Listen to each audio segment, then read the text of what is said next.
Hi, I'm Joe Rourke. I'd like to talk to you about the currency of trust.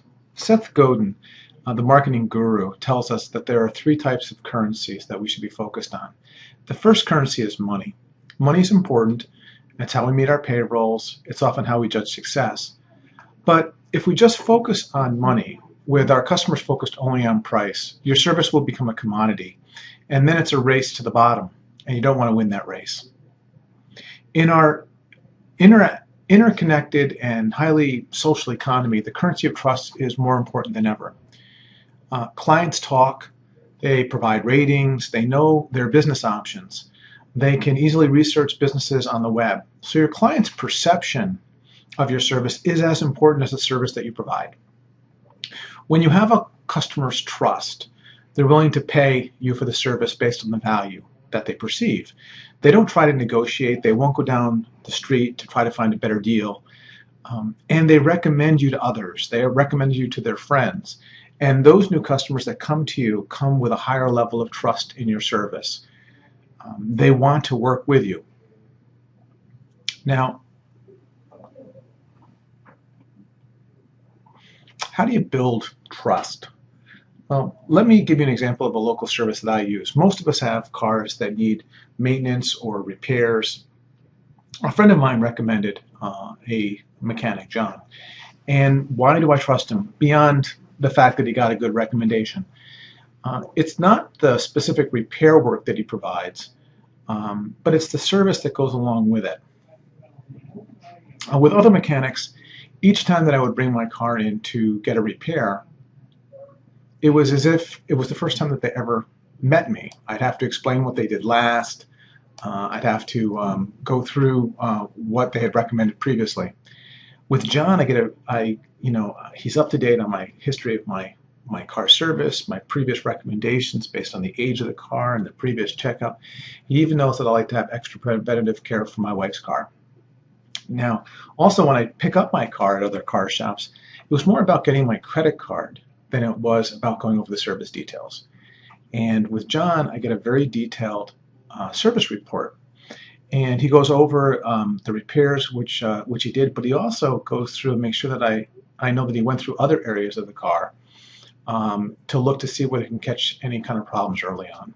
And then finally, John's always finding areas to improve. He makes recommendations based on my needs, sometimes planning on replacing a specific part, sometimes letting me know when it's time to actually look at a new vehicle. And he even makes recommendations on how I can take better care of the car myself. So what about your clients? You provide a service to their IT infrastructure. So how do you build trust with your clients? Well, I think it's in the same way that John goes about it, by leveraging all the data that you have about your customer to communicate a better client story. The story of the service that says that you know them, that highlights all the work that you do for them, and elevates recommendations based on the service data itself. I think that the client workbook helps in all three of these areas. The client workbook will create a client-specific 12-page report with about 42 graphs, and you can easily build their trust in the fact that you know them as you walk through the graphs and you tell them their service history.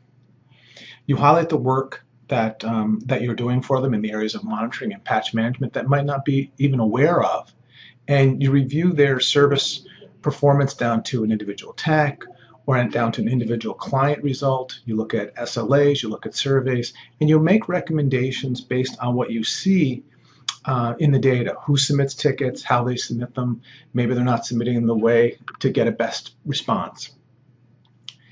The client workbook will drive trust and it drives client engagement. Now in his blog, Paul Tomlinson talks about his initial reactions to the client workbooks, and his account manager is very excited. And interestingly, he also plans to use the client workbooks as a way to differentiate himself from his competition by including an example client report with his proposals. And I think that's pretty cool. So I think in filing, I think that you need to take a look at the data in the client workbook yourself. See your data. And it's really kind of super easy. All you need to do is contact your account manager. They'll set up the workbook for you. There's no risk, there's no obligation, there's no big time commitment. You get to see it yourself and determine whether or not this is a way in which you can elevate and build trust with your client base. Thanks a lot.